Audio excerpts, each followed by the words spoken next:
Apakah apa yang terjadi pada rupiah dan pada pasar saham beberapa bulan terakhir ini adalah alarm untuk krisis di Indonesia? Saya sudah bersama Ketua Umum Kamar Dagang dan Industri atau Kadin, Arsyad Rashid. Pak Arsyad, terima kasih sudah di Rosi. Makasih Mbak Rosi. Pak Arsyad, apa yang terjadi pada rupiah? Sebenarnya itu sudah ada gejalanya sejak bulan Maret, sejak The Fed yang secara tidak terduga terus-menerus dengan suku bunga yang tinggi. Dan belakangan kita lihat rupiah sampai ke 16.300 sekian. Pengamat mengatakan psikologisnya 16.500. Mengapa rupiah dan pasar saham belakangan ini seperti dihajar oleh pelaku pasar?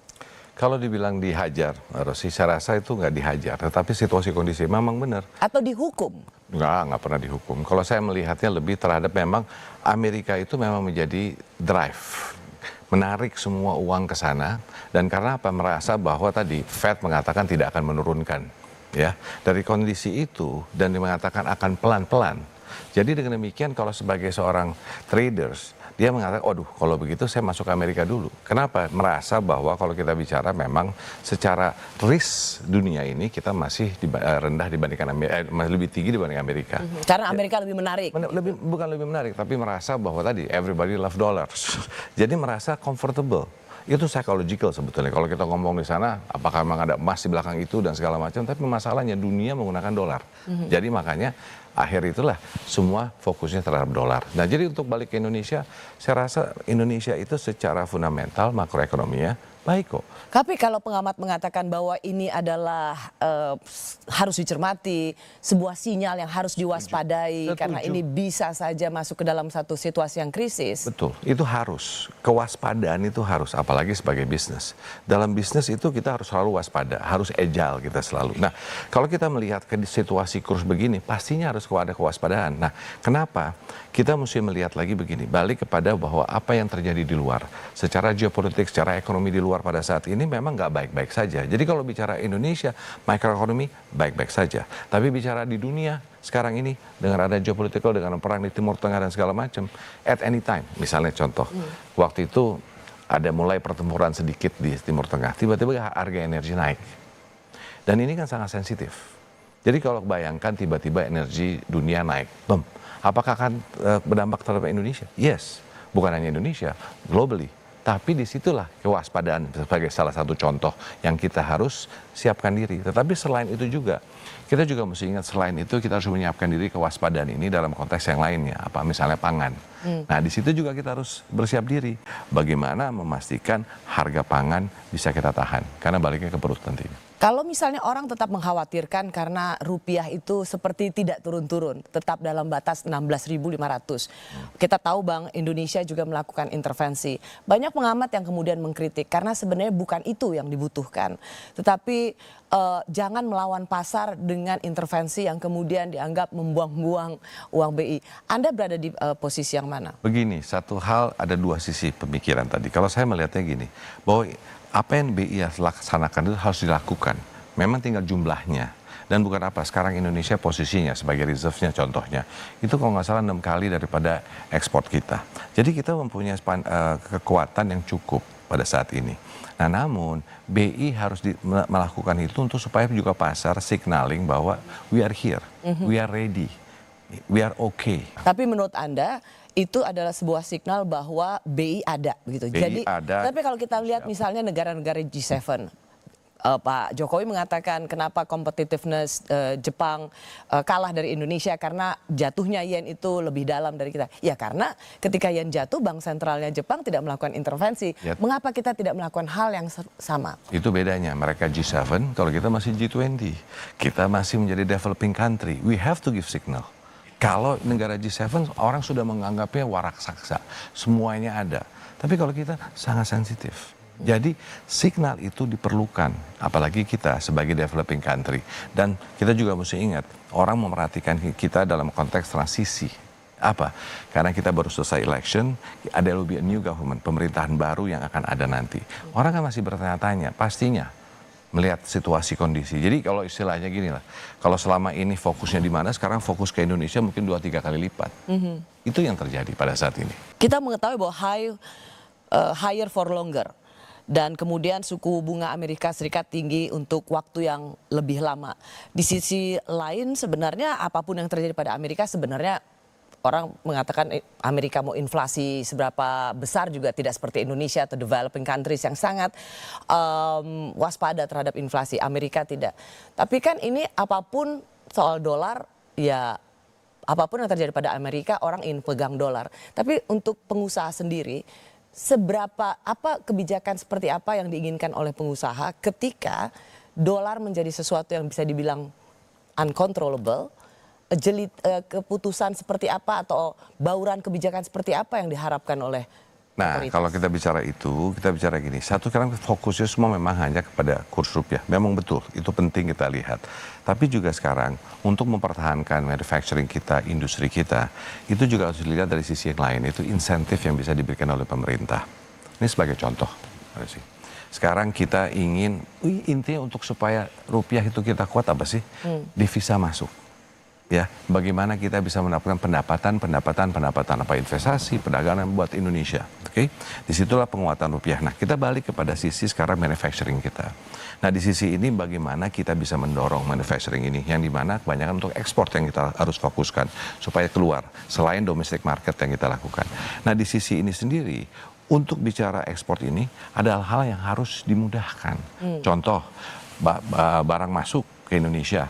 Kalau itu memang untuk re-export dan menjadi bahan nantinya adalah bahan yang memcreate values untuk Indonesia, mesti dimudahkan.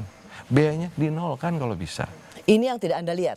Saya melihatnya sekarang ini adalah memang karena situasinya berubah sangat cepat. Makanya ini yang sedang kita juga bicarakan dengan pemerintah. Dan saya rasa pemerintah sekarang ini menurut saya sangat responsif dan mau diajak bicara. Oke, karena menarik karena Anda baru saja mengatakan harusnya untuk memperkuat rupiah maka kita harus memperkuat bagaimana devisa itu masuk ke dalam negeri.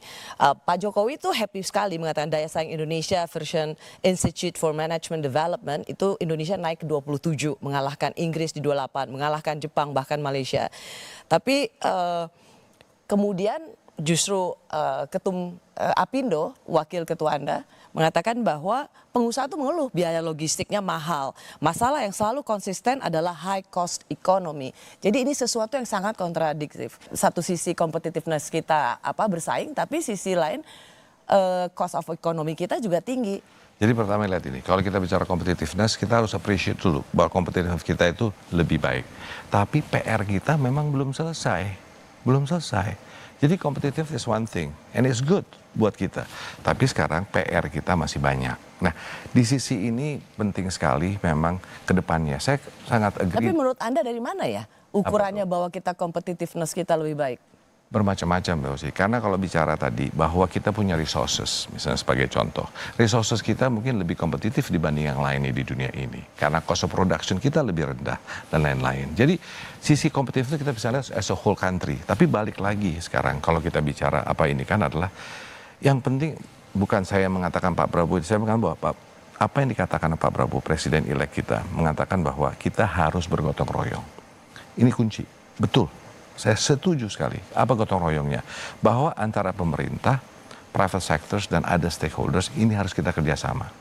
Kenapa? Tantangannya besar. Nah, untuk apa? Supaya kita punya economic growth. Kunci-kuncinya adalah bagaimana memastikan devisa masuk. Ya, untuk itu kita perlu investasi. Untuk investasi itu, untuk maju growth ke depan tidak bisa hanya dari APBN, tapi juga harus dari non-APBN. Nah, di sisi ini bagaimana swasta harus ikut berpartisipasi. Jadi diskusi ini harus terjadi. Dan swastanya bukan hanya swasta nasional, tapi swasta dari luar juga.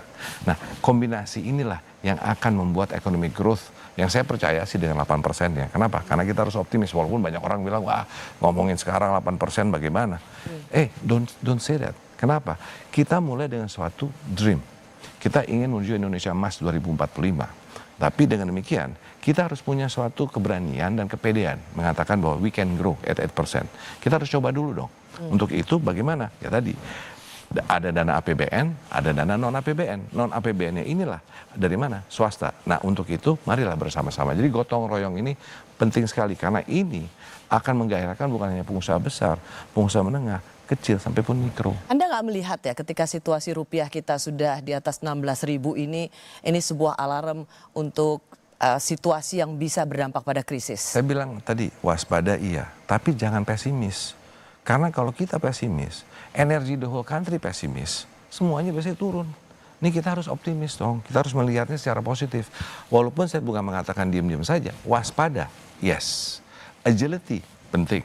Makanya pengusaha bicara agility, bagaimana supaya kita bisa adaptif, kita harus inovatif dan resiliensi. Nah ini resiliensi yang kita butuhkan. Seberapa besar tadi Anda mengatakan ada masa transisi, bahwa di masa ini, masa transisi politik dari pemerintahan Pak Jokowi ke Presiden terpilih Prabowo ini mempengaruhi ekonomi Indonesia? Boleh katakan begini, karena kan cukup panjang perubahan transisinya ini. Ya. Yang dimana sekarang semua kan melihat, oh ada apa nih, bagaimana ke depannya, semua kan bertanya-tanya. Tapi kan kita belum menyelesaikan pemerintahan ini. Pemerintahan ini harus selesaikan dulu, barulah berlanjut kepada yang selanjutnya. Dan sudah ada jelas. Tapi kan rupiah kalau di pasar uang nggak bisa menunggu. Betul, betul sekali. Makanya apa yang dilakukan sekarang ini menurut saya sudah bagus. Misalnya contoh, tim asistensi daripada Pak Prabowo bertemu dengan pemerintah. Itu kan persiapan. Sebenarnya it's a good signal menurut saya. Kenapa? Mempersiapkan supaya beliau nanti bisa istilahnya lari waktu sejak bulan Oktober nanti. Ya, tapi sekarang ini persiapan ke situ. Jadi harus dilihat dua sisi. Pemerintah hari ini dan pemerintah masa depan. Yang Dan apakah Anda melihat itulah yang sedang ditunggu oleh pasar? Pastinya pasar menunggu dong, pastinya menunggu melihat. Tapi tadi saya melihat pada hari ini efeknya banyak juga lebih terhadap external factors. Karena ketakutan fear banyak keluar itu bagaimana nih keadaan di luar, efeknya bagaimana terhadap Indonesia. Semua masih traumatik pada tahun 98. Tapi kita harus mesti lihat bahwa tahun kondisi 98 dengan hari ini berbeda. Tapi fear factor itu ada loh. Nah, tapi misalnya sebagai contoh lah, Bank Indonesia dulu dan Bank Indonesia hari ini. Dulu Bank Indonesia tidak punya instrumen untuk memonitor hutang-hutang swasta sebagai contoh. Dulu nggak ada, sekarang ada. Jadi bisa dilihat. Dulu kan kecolongannya itu kurang lebih.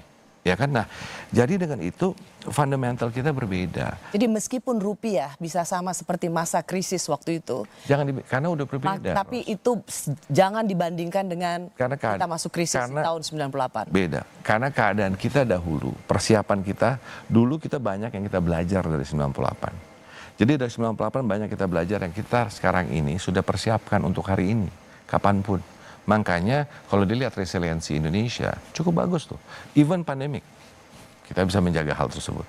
Oke, saya mau masuk ke apa yang terjadi di hari Senin kemarin ketika konferensi pers antar Menteri Keuangan dan tim sinkronisasi Presiden terpilih Prabowo. Karena ketika kondisi perekonomian jadi sorotan, Menko Perekonomian, Menteri Keuangan, dan tim gugus tugas sinkronisasi Prabowo Gibran bertemu. Mengapa dalam pertemuan ini anggaran program makan bergizi gratis sebesar 71 triliun diberi penekanan? Kami kembali sesaat lagi.